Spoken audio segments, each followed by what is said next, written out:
¿Qué tal? Continuamos con la silla en Grecia. Ahora veremos en primer lugar el mueble más característicamente griego, una ligera silla con respaldo y patas curvas llamada clismos. El sentido griego de armonía y gracia tiene aquí su mejor expresión, como dijera Gisela Richter. Carente de ornamentación, su belleza consistió en la proporción y la línea. Fue la silla más confortable por excelencia, menos formal que el trono. En los monumentos se ve más usada por mujeres, pero hay sus excepciones, como en esta estela de Jantipos. Esta silla es una creación netamente griega, que no tiene antecedente egipcio o asirio. Deriva quizá de un trono más sencillo. Homero la menciona junto a los tronos como asiento de dioses. En la Ilíada, Helena y Atenea se describen sentadas en clismos de oro. En época arcaica, el respaldo terminaba en cabeza de cisne u otras formas a manera de los tronos. Estos modelos son todavía experimentales. El respaldo es o muy largo o muy corto y las patas simplemente oblicuas. Para el siglo V, la clismos evolucionó. La altura del respaldo subió a los hombros. Este y las patas traseras formaron una línea curva continua y las patas delanteras se curvaron hacia adelante en contraposición. Ejemplo de esta época es este fragmento relieve de terracota de Melián, donde muestra a una mujer tocando la doble flauta, o esta estela fúnebre de gesso del Museo Nacional de Atenas. Es una de las mejores creaciones de mobiliario. Combinaba confort, simplicidad y elegancia. Estos muebles hechos artesanalmente tenían variaciones, al cambiar las inclinaciones y curvatura del respaldo y patas. En ocasiones eran cubiertos con pieles de animales, telas o cojines. El respaldo está formado por una amplia duela horizontal sostenida por dos montantes, uno a cada lado. Estos eran hechos de una sola pieza, con las patas traseras, lo que lograba una curva continua. El marco del asiento estaba ensamblado en las patas. Las patas delanteras eran anchas en su parte superior, sobresaliendo más allá del marco del asiento. Vemos a este sátiro cargando una con ligereza. En época posterior, la silueta cambia. En esta escena de dos embajadores persas de la crátera de Darío, se ve el respaldo considerablemente más grande y curveado y las patas decoradas.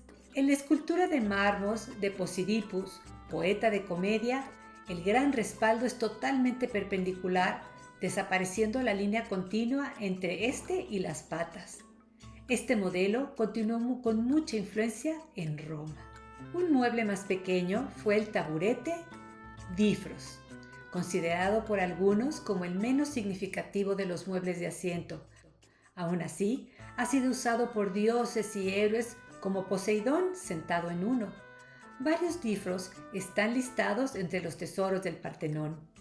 Era ligero y práctico. Consiste solamente en un asiento rectangular soportado por 4 patas torneadas. Aquí se muestra como asientos de estudiantes en un kílix del Museo de Pérgamo. Hechos en su mayoría de madera, a veces de marfil, y sus patas revestidas de plata. Se les colocaba encima cojines o pieles de animales. Todo dependía del nivel social. Este mueble también está derivado del taburete egipcio, y al igual que los otros, los griegos lo transformaron a su propio gusto. El tipo más antiguo se caracterizó por sus patas divididas en un cuerpo superior ancho y corto, y el otro inferior largo y estrecho. Poco después aparece un modelo en el que la unión de la pata y el asiento es mediante una protuberancia, y la pata se estrecha aún más después de un ligero ensanchamiento. El bulbo se fue afinando, así se ve en esta estela de pleito entre perros y gatos. El ejemplo más puro de difros está en el friso del Partenón, en la llamada Asamblea de los Dioses. Esto ya en el siglo V a.C. El modelo evolucionó a uno de patas esbeltas y largas. Aquí, una mujer cargando un difros en un pélique del Museo Metropolitano de Nueva York. El segundo tipo es de 2 patas compuestas por 2 miembros cóncavos de la misma altura, sobrepuestos descansando sobre una base baja. Con el tiempo, la tendencia es a enderezar las curvas, claramente distinguible en esta estela funeraria de Polixene de Atenas.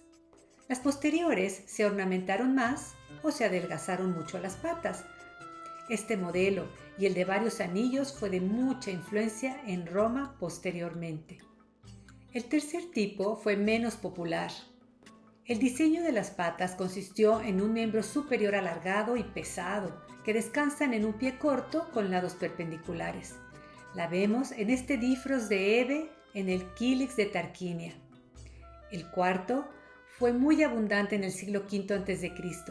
Es el de la pata estrecha y larga, unida a la base del asiento por una sección superior de prisma cuadrangular. El último tipo es el más sencillo. Las patas no tienen ninguna protuberancia, solo disminuyen un poco su ancho en la parte baja. En la Hidria de la colección Caputi de Milán, vemos a 2 artesanos sentados en estos difros. Un hombre siendo coronado por Nike a la izquierda y a la derecha una mujer sentada en un difros con un manto pintando una crátera. Otro taburete fue el Difros o Clavias. Era plegable y de patas en cruz, ligero y transportable. La cruz estaba sujeta en su parte central donde ambas curveadas patas se tocan y a su vez están sujetas en su parte superior al marco del asiento. También se encuentra en la lista de tesoros del Partenón, entre los tronos y los difros. Proviene igualmente de una influencia egipcia. Hubo unos cuyas patas terminaban en garras de león dirigidas hacia el interior, como el del taburete de Aquiles en la Esquifos de Louvre, y otros en pezuñas dirigidas hacia el exterior, como el del rey Arcesilao.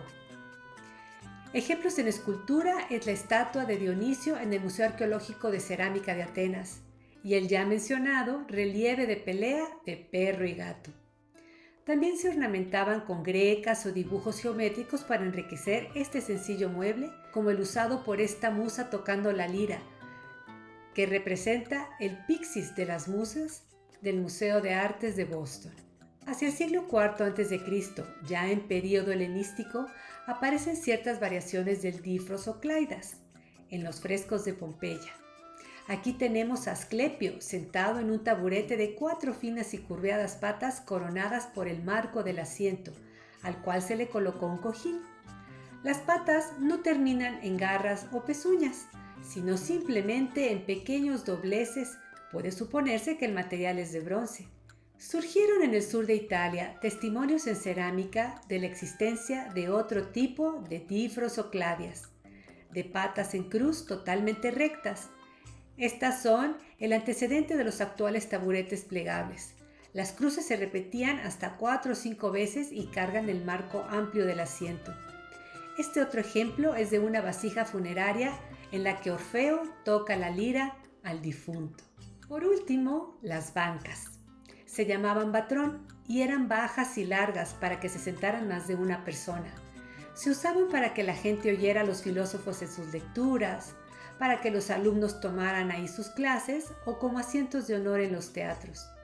No las vemos pintadas en cerámica, pero sí las encontramos en piedra con restos de un descansabrazos como en el teatro de Asclepio en Epidauros, o sin descansabrazos como la del santuario de Anfiraión cerca de Atenas. También se usaban a lo largo de mesas en talleres o casas, como se representa en este dibujo de un fresco de Pompeya, copia del original helenístico. Pues finalmente terminamos el vasto tema del asiento en Grecia. Posteriormente apreciaremos la gran variedad de muebles que surgieron de todos estos tipos. Los espero en el siguiente capítulo. ¡Hasta luego! Bye!